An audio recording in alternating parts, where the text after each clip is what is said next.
கர்த்தருக்குள் பிரியமானவர்களே, மே 7 இன்றைய பனித்துளிகளின் தலைப்பானது மன்னிப்புடன் ஒரு எதிர்காலம். வசனம் ரோமர் 12வது அதிகாரம் 21வது வசனம். நீ தீமையினாலே வெல்லப்படாமல் தீமையை நன்மையினாலே வெல்லு. 1994 ஆண்டு தென் ஆப்பிரிக்கா தேசத்தின் அரசு நிறவெறி அமைப்பிலிருந்து ஒரு புதிய ஜனநாயக திட்டத்தை அமல்படுத்தியது. இனப்பிரிவினையிலிருந்து கருப்பு இனத்தவர் மற்றும் வெள்ளை இனத்தவர் பிரிந்து வாழ்ந்தது ஒன்றிணைந்த மக்களாட்சிக்கு மாற்றப்பட்டது.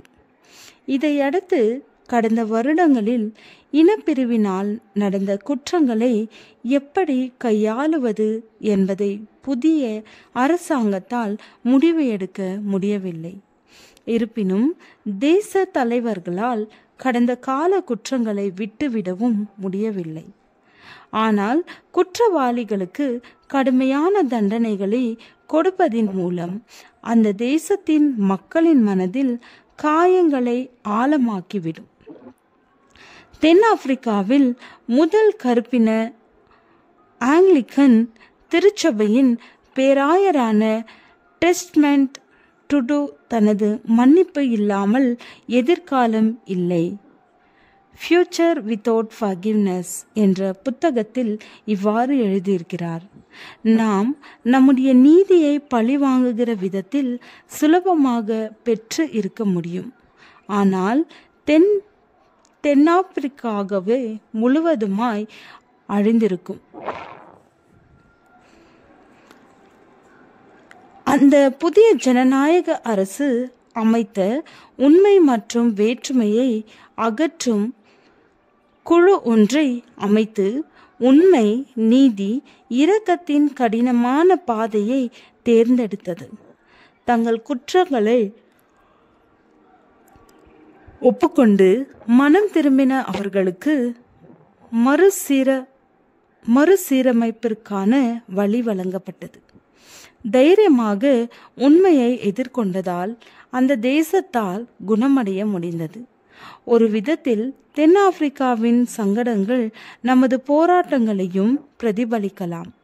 நீதியையும் இரக்கத்தையும் பின்தொடர நாம் அழைக்கப்பட்டு இருக்கின்றோம்.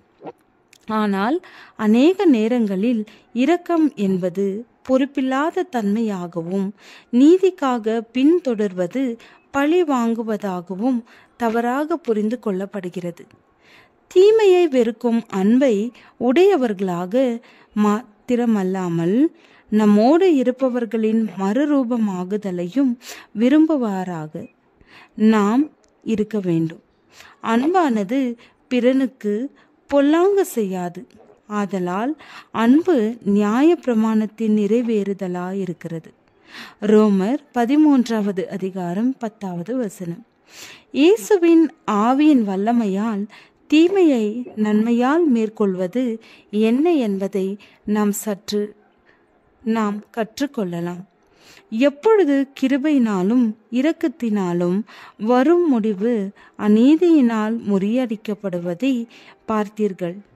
நீதியும் இரக்கமும் எப்பொழுது ஒன்றிணைந்து செயல்படுவதை பார்த்தீர்கள்.